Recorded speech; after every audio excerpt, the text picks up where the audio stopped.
चीजों का सामना करते समय ध्यान से सोचें। यह गांव में एक व्यापारी रहता था। उसकी एक खूबसूरत बेटी थी। एक बार उस व्यापारी पर बहुत ज्यादा कर्ज हो गया था और जिस आदमी से उस व्यापारी ने कर्ज लिया था वो उसी गांव का था और वो बहुत ही घटिया आदमी था। तो व्यापारी उस आदमी का कर्ज चुका नहीं पा रहा था।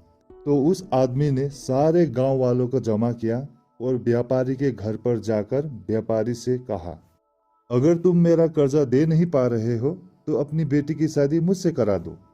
ये सुनने के बाद भी वह व्यापारी चुप रहा क्योंकि वो मजबूर था और ये सारी बातें घर में बैठी उस व्यापारी की बेटी सुन रही थी।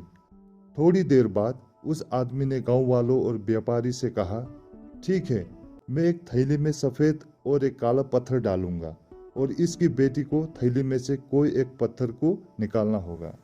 अगर सफेद पत्थर निकला तो मैं कर्ज भी माफ कर दूंगा और इसकी बेटी से शादी भी नहीं करूंगा। लेकिन अगर काला पत्थर निकला तो कर्जा तो मैं माफ कर दूंगा, लेकिन इसकी बेटी को मुझसे शादी करनी पड़ेगी। व्यापारी की लड़की इस बात के लिए राजी हो गई और सारे गांव वाले भी। उस आदमी ने थैली के अंदर सबके सामने 2 पत्थर डाले, लेकिन बड़े ही चालाकी से उस आदमी ने दोनों ही पत्थर उस थैली में काले डाले थे और यह व्यापारी की बेटी को दिख गया था कि थैली के अंदर दोनों ही पत्थर काले थे। अब वो लड़की सोच में पड़ गई थी कि मैं जो भी पत्थर निकालूंगी वो काले ही पत्थर होंगे और अगर काला पत्थर निकला तो कर्जा माफ हो जाएगा, लेकिन मुझे उससे शादी करनी पड़ेगी। और अगर मैंने सारे गांव वालों को ये बात बता दी कि इस आदमी ने थैली में दोनों ही पत्थर काले डाले हैं तो कर्जा भी माफ नहीं होगा और यह आदमी आज नहीं तो कल मेरे बाबा से बदला जरूर लेगा। लड़की यह सोच ही रही थी कि लड़की को तभी थैली से पत्थर निकालने को कहा गया। लड़की ने थैली में हाथ डाला और एक पत्थर बाहर निकाला और बिना किसी को बताए उस पत्थर को जमीन पर गिरा दिया और जमीन पर गिरने के बाद वह पत्थर दूसरे पत्थरों से मिल गया।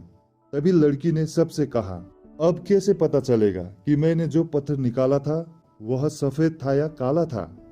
लड़की ने कहा, थैली में जो दूसरा पत्थर है उसे देखो। अगर थैली में सफेद पत्थर है तो मैंने काला पत्थर निकाला था और अगर थैली में काला पत्थर है तो मैंने सफेद पत्थर निकाला था और थैली में तो सिर्फ काले ही पत्थर थे। और सभी गांव वालों ने यह समझ लिया कि लड़की ने जो पत्थर निकाला था वह सफेद था। इसलिए व्यापारी का कर्ज भी माफ हो गया और उसकी बेटी को उस आदमी से शादी भी नहीं करनी पड़ी। जिंदगी में इंसान कई बार मजबूर हो जाता है और उसके सामने जो हालत होती है उसे उसी के हिसाब से चलना पड़ता है।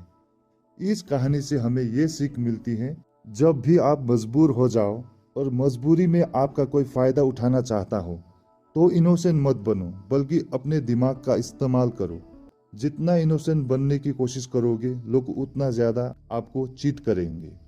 अब इसका मतलब ये नहीं कि आप लोगों को गालियां देना शुरू कर दो, बल्कि इसका मतलब ये है कि आप समंदर की तरह बनो।